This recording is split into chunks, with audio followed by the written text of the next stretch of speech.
ආදරණීය දුවේ පුතේ, අපි ඔක්තෝබර් මාසෙට එළඹීමත් සමග ජපමාලේ ස්වාමිදූට විශේෂ ආකාරකින් ගෞරව කිරීමට අපට ආරාධනා කරනවා.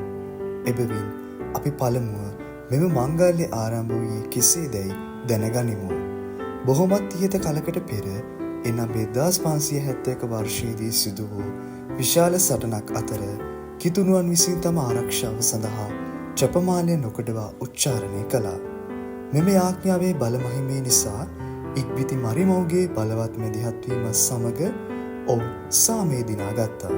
මේ හේතුවෙන් පස්වන පියුස් පාප් වහන්සේ ඔක්තෝබර් 7 වන දින ජපමාලේ ස්වාමිදූගේ මංගල්‍යය අප සභාව තුළ ප්‍රකාශයට පත් කළා. එතැන් සිට මුළු ඔක්තෝබර් මාසයම ශුද්ධ ජපමාල මාසය ලෙස නම් කර තිබෙනවා. එනිසාවෙන් මෙම විශේෂ මාසය තුළ දරුවන් වශයෙන් අපට කළ හැක්කේ කුමක්දැයි විමසා බලමු. සෑම දිනකම ජපමාලය උච්චාරණය කිරීමට මරිමවුන් හට අපි පොරොන්දු වෙමු.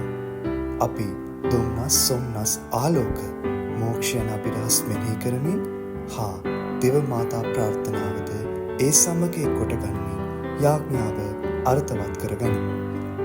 අපගේ පවුලේ සමාජිකයන් සමග පාසලේ අපගේ මිතුරු මිතුරියන් සමග දේවස්ථානයේ දහම් පාසල් මිතුරු මිතුරියන් සමග එක්ව යාඥා කරමින් මේ මාසයේදී අපගේ ජීවිතය අධ්‍යාත්මිකව ආශිර්වාදිත කර ගැනීමට උත්සාහ කරමු. ජපමාල පිළිබඳ ප්‍රදර්ශන සංවිධානය කිරීම, පාසලේ හෝ නිවසේදී ජපමාල නිර්මාණය කිරීම මගින් මේ අවස්ථාව තවත් අලංකාරවත් කරගනිමු. ජපමාලය පිළිබඳ පින්තූර ඇඳීම, පෝස්ටර් සෑදීම හා කලා නිර්මාණයන්ද අපට කළ හැකිය. අපගේ මිතුරන් සහ ලස්සල්වැසියන් වෙද යාඥා කිරීමට දිරිමත් කරමු. මෙම අධ්‍යාත්මික හා බාහිර ක්‍රියාකාරකම් මගින් අපි අපගේ භාග්‍යවත් මෑණියන්ට ගෞරව කර ඇගේ හදවතට ප්‍රීතිය ගෙන දෙමු. ජපමාලය අප ස්වාමිදුවෙනි, අප වෙනුවෙන් මැදිහත් වූ මැනව. අගරාදුගුරු පදවි ධර්මෝපදේශ අපොස්තලික සේවාවේ ඉදිරිපත් කිරීමකි.